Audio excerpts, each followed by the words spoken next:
Under the cool embrace of a crisp autumn morning, and the ancient Jefferson County Courthouse stood as a silent sentinel, guarding secrets and harboring surprises that would shatter all expectations. There, bathed in the pale sunlight filtering through the towering windows, stood 10-year-old Sarah Walker, her auburn hair a fiery halo around her determined face, her blue eyes blazing with unwavering resolve. But it wasn't the child who stole the breath from every person in the room. It was the creature that moved beside her, a magnificent bobcat with a gleaming tawny coat and piercing amber eyes, striding with an air of belonging, as if it were a cherished member of the family, rather than a creature of the wild. "Order, order in the court!" Judge William Anderson's voice boomed, laced with a mixture of astonishment and authority. The gavel slammed down, the sharp crack echoing through the stunned silence. "Young lady," he addressed Sarah, his gaze unwavering. "I believe there has been a grave misunderstanding. Animals, especially wild ones, are strictly forbidden in this courtroom." Sarah stepped forward, her small shoulders squared with an unexpected strength. "Your Honor." Her voice resonated with a clarity that belied her tender years. "My name is Sarah Walker. This is Max, and he is the very reason I'm here today." Her gaze swept across the room, meeting the curious and skeptical eyes of the onlookers. "I received the court summons. I understand I am not supposed to have legal representation, but I am here to represent myself in this appeal." Judge Anderson, a seasoned pillar of the law with 4 decades etched into the lines of his weathered face, peered over his wire-rimmed glasses, his eyebrows arching in surprise. In all his years on the bench, he had never encountered a child acting as her own counsel. "And where are your parents, Miss Walker?" he inquired, his tone softening slightly. A shadow of profound sorrow flickered across Sarah's youthful features. "Your Honor, my mother passed away when I was 4. Her voice trembled for a fleeting moment, but she quickly regained her composure, her blue eyes hardening with a steely resolve. My father died 3 months ago."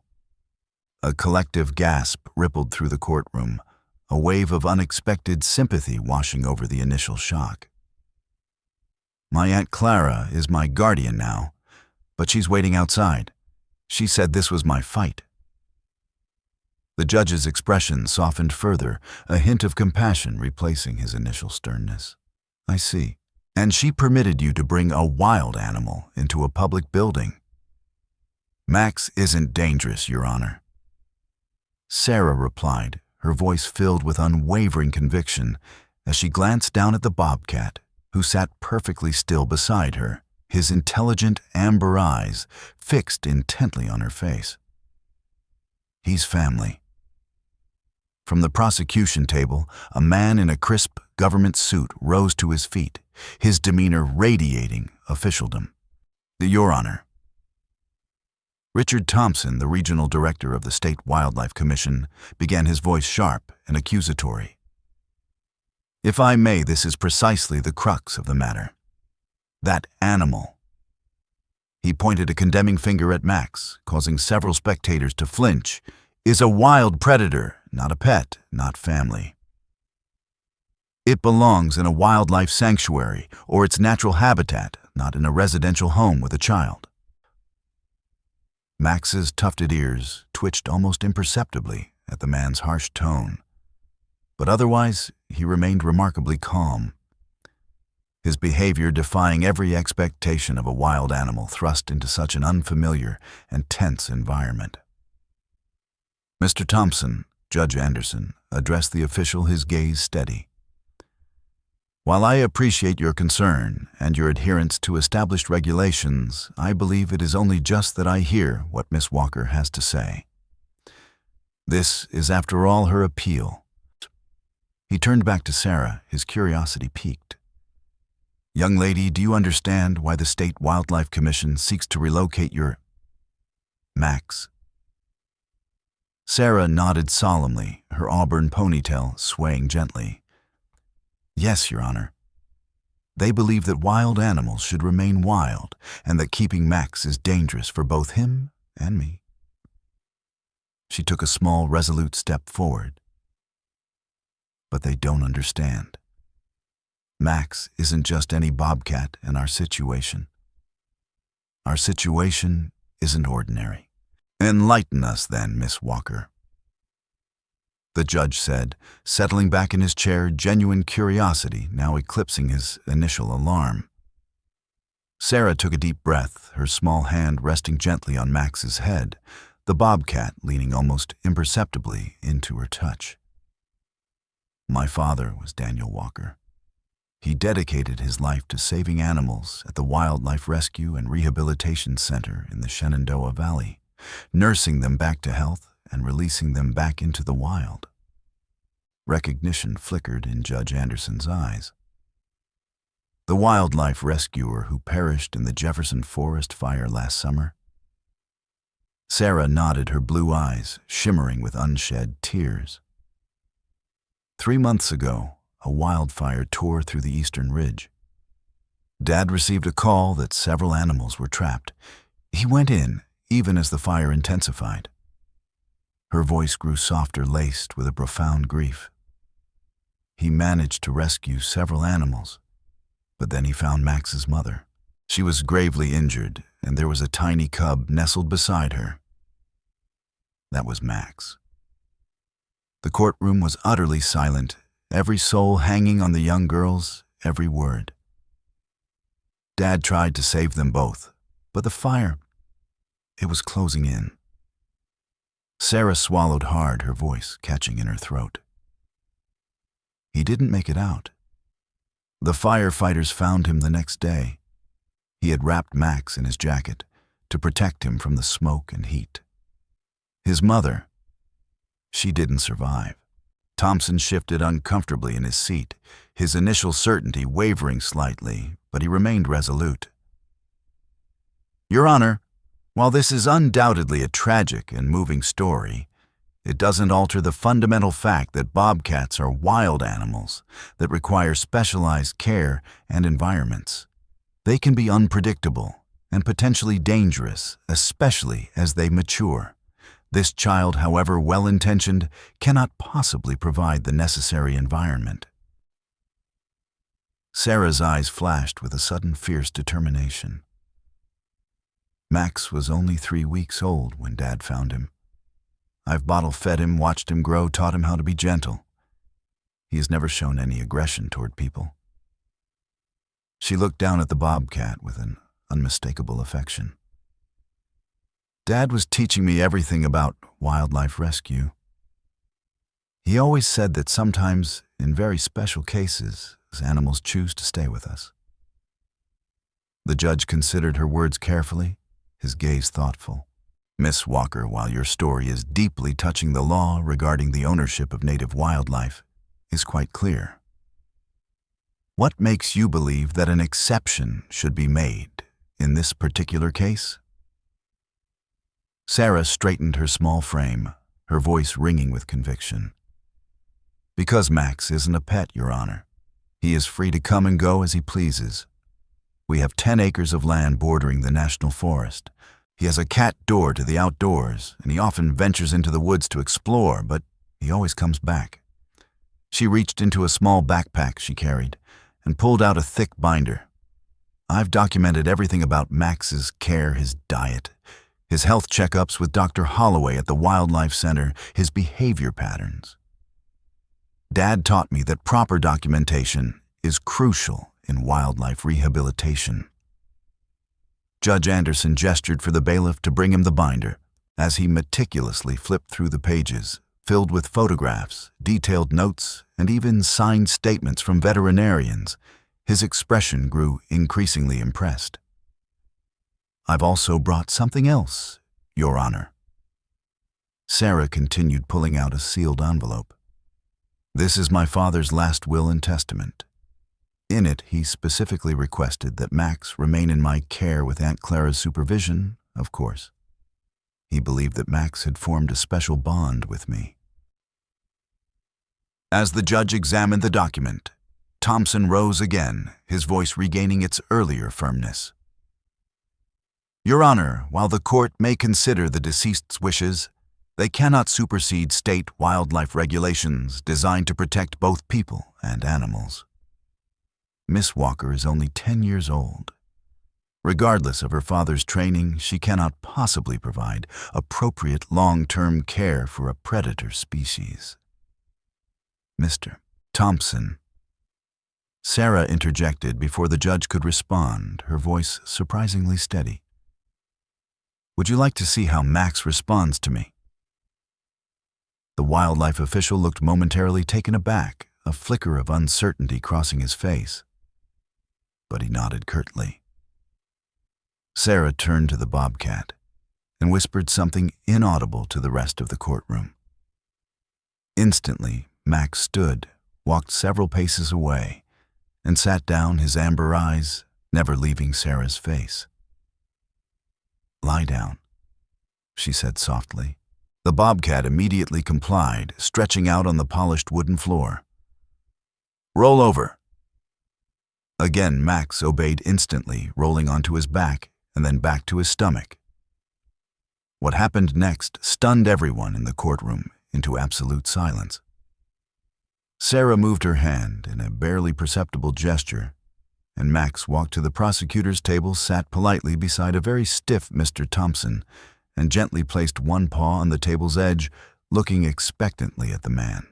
He wants to shake your hand, Sarah explained with a hint of a nervous smile. Dad taught him that's how we greet new friends. Thompson stared at the extended paw with a mixture of fear and utter amazement. After a moment of hesitant contemplation, he tentatively reached out and touched the bobcat's paw, earning an approving blink from Max. A collective murmur of astonishment rippled through the courtroom. As you can see, Your Honor. Sarah continued as Max returned to her side. Max understands commands and is well socialized. He is not a danger to anyone. Judge Anderson was about to respond when a sudden commotion erupted outside the courtroom. The heavy oak doors burst open, and a uniformed police officer rushed in his face, flushed with urgency. Your Honor, I apologize for the interruption, but there's a situation in the parking garage. A wild animal has been spotted, possibly injured, and definitely agitated. Animal control has been called, but they estimate at least a 30-minute delay. Panic began to ripple through the courtroom. What kind of animal, officer? Judge Anderson demanded, his voice sharp with concern. A mountain lion, sir. It appears to be wounded and frightened. We've evacuated the area, but it's cornered in the lower level. It's showing signs of aggression toward anyone who approaches. Before anyone could react further, Max suddenly became intensely alert. His ears perked forward, his nose twitching as he tested the air. He let out a low sound, not quite a growl, but a vocalization that clearly indicated he sensed something no human in the room could detect. Sarah's eyes widened with a sudden realization. Your Honor, she exclaimed, her voice filled with an urgent hope. Max can help. She looked at the judge with earnest determination. Please let me try to calm the mountain lion. Dad taught me how to approach injured wildlife. That is absolutely out of the question. Thompson interjected, his voice rising with alarm. This is precisely why wild animals are dangerous and unpredictable.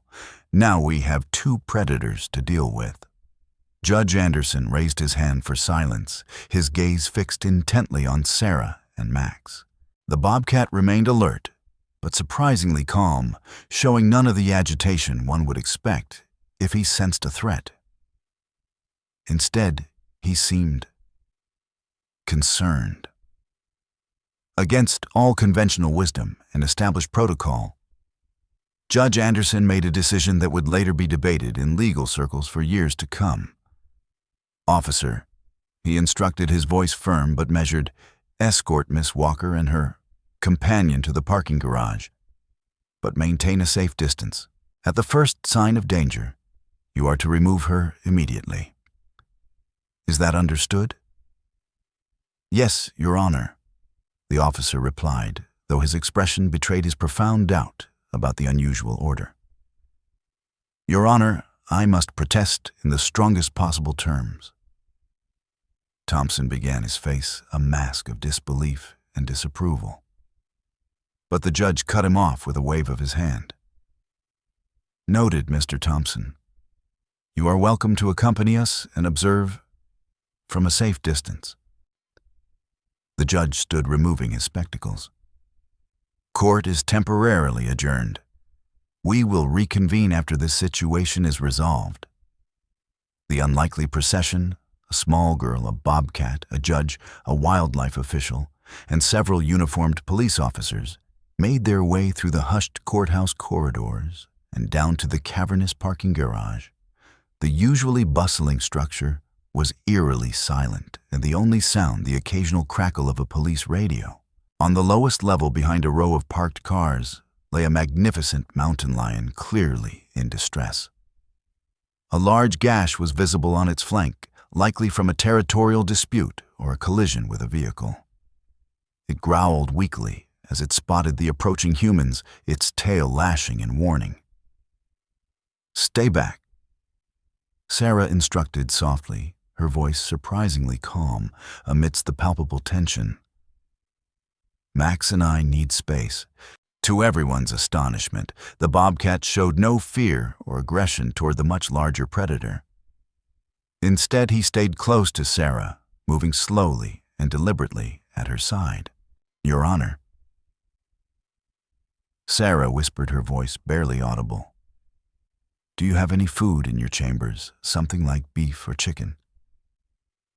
Judge Anderson, equally captivated by the unfolding drama, dispatched an officer to retrieve his carefully packed lunch, a roast beef sandwich he had been looking forward to all morning. When the food arrived, Sarah carefully unwrapped it. Mountain lions, like all cats, are driven by two things when they're hurt: fear and hunger. She explained, her voice barely above a whisper. We need to address both. With agonizing slowness, Sarah began to move toward the injured animal, Max padding silently at her side. She tore off small pieces of the sandwich and tossed them gently, creating a trail leading toward the distressed predator. It's okay, she called softly to the frightened animal, her voice soothing and reassuring. We're not going to hurt you. Max is a friend, and I'm a friend too. The adults watched in tense silence as the small girl and her bobcat inched closer to the dangerous predator. The mountain lion's golden eyes darted nervously between Sarah, Max, and the scattered pieces of meat, its low growls becoming less frequent as curiosity began to override its fear. When Sarah was about 15 feet away, she stopped and sat down on the cold concrete floor, making herself appear smaller and less threatening. Max sat beside her, his posture relaxed, but his amber eyes alert. I'm going to help you, Sarah continued in the same soothing tone she used with Max in the courtroom. You're hurt and you're scared, but we can make it better. To the astonishment of everyone watching, the mountain lion's aggressive posture gradually softened. It sniffed cautiously at the nearest piece of food, then quickly devoured it. Bit by bit, it began to eat the trail of food, slowly moving closer to Sarah. Thompson watched in utter disbelief, his earlier skepticism melting away. This is unprecedented, he muttered, his voice filled with awe. I've worked with wildlife for 20 years, and I have never witnessed anything like this. When the mountain lion was about 10 feet away, it suddenly tensed again, a low growl rumbling in its chest as it stared past Sarah at the watching humans. Please, everyone step back, Sarah requested, without turning around, her voice calm but firm. You're making him nervous. Judge Anderson gestured for everyone to retreat several paces, their eyes never leaving the extraordinary scene unfolding before them. With the humans at a more comfortable distance, the mountain lion cautiously continued its approach until it had eaten the last piece of food, stopping just 5 feet from Sarah, its deep, golden eyes fixed warily on the girl and her bobcat companion. What happened next left even the most cynical observer speechless. Max slowly rose and took 2 careful steps toward the mountain lion. The larger cat's ears flattened momentarily, but there was no aggression in its posture, only a cautious curiosity. Max made a soft chirping sound, a gentle vocalization that seemed to communicate directly with the injured predator. "He's telling him we want to help." Sarah explained, her voice barely audible, her eyes shining with unshed tears. She reached slowly into her backpack and removed a small first aid kit. "Dad always said that animals can sense our intentions. If we're calm and we mean no harm, they can feel it." Over the next 20 minutes, with infinite patience and remarkable courage, Sarah talked soothingly to the mountain lion as she inched closer. Max remained a constant calming presence, occasionally making those same soft chirping sounds whenever the larger cat showed signs of anxiety. Eventually, Sarah was close enough to gently examine the wound. "It's deep, but clean," she announced to the watching adults, her voice filled with a quiet confidence. "I think he was in a territorial fight with another mountain lion. He needs antibiotics and proper care, but I can clean and bandage it temporarily." With steady hands that belied her young age, Sarah cleaned the wound with antiseptic wipes from her kit-applied antibiotic ointment and managed to place a large bandage over the gash. Throughout the entire procedure, the mountain lion remained surprisingly calm, flinching occasionally, but never showing any aggression. I think he understands she's helping him," Judge Anderson murmured, his voice filled with wonder. When she had finished, Sarah slowly backed away. "He needs proper medical attention. Can someone call Dr. Holloway at the Wildlife Center? He'll know what to do." Within the hour, Dr. James Holloway arrived with a transport cage and tranquilizer equipment, fully expecting to face a dangerous and agitated animal. What he found instead was a mountain lion lying relatively calmly next to a young girl and a bobcat. Sarah Walker, the veterinarian said, shaking his head in amazement, his voice filled with a profound respect. "Your father would be incredibly proud of you today." With Sarah's calm assistance, they were able to sedate the mountain lion with minimal stress and load him safely for transport to the Wildlife Rehabilitation Center. To everyone's surprise, the mountain lion seemed distressed when separated from Max, letting out a soft, mournful cry. "He's bonded with Max," Sarah explained, her voice filled with concern. "Can Max come too, just for a little while? I think it will help the mountain lion stay calm during recovery." Dr.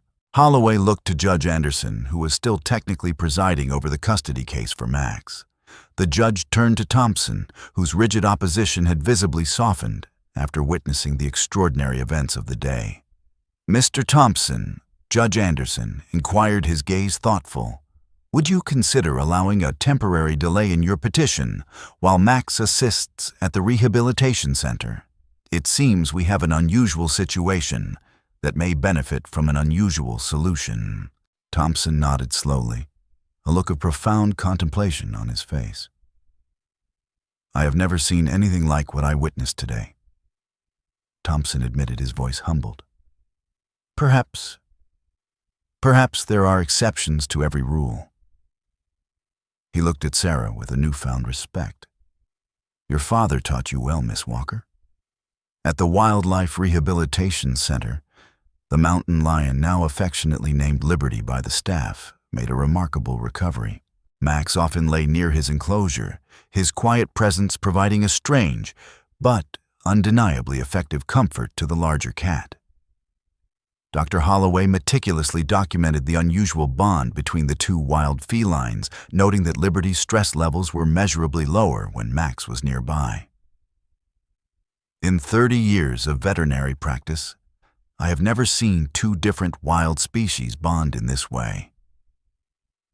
Dr. Holloway confided to Judge Anderson during a visit to the center a week later. It defies everything we thought we understood about wild animal behavior. Over the following weeks, Liberty's strength returned, and the time for his release back into the wild drew near. A suitable location was carefully chosen in a protected wilderness area far from human habitation, but with abundant prey and fresh water. On the day of Liberty's release, Sarah stood with Max, Aunt Clara, Judge Anderson, and even a thoughtful Mr. Thompson at the edge of a beautiful meadow surrounded by the ancient embrace of the forest. Dr. Holloway carefully opened the transport cage, and Liberty cautiously emerged, testing the air of freedom with a tentative sniff. The magnificent cat took several slow steps into the sun-drenched meadow, and then turned to look back at the gathered humans and at Max. For a long, poignant moment, predator and humans regarded each other in a profound silence. Then Liberty threw back his powerful head and let out a resonant roar that echoed through the trees, not a sound of threat, but almost like a heartfelt farewell. Tears streamed down Sarah's face as she watched Liberty bound away into the verdant depths of the forest, his powerful form soon disappearing among the ancient trees. "Goodbye," she whispered, her voice thick with emotion. "Be free and be safe." As they prepared to leave, Judge Anderson placed a gentle hand on Sarah's shoulder, his gaze filled with a quiet admiration. "Your final hearing is scheduled for next week, but I believe today has given us all much to contemplate regarding Max's future." Sarah looked up at him, hope shining brightly through her tear-filled eyes.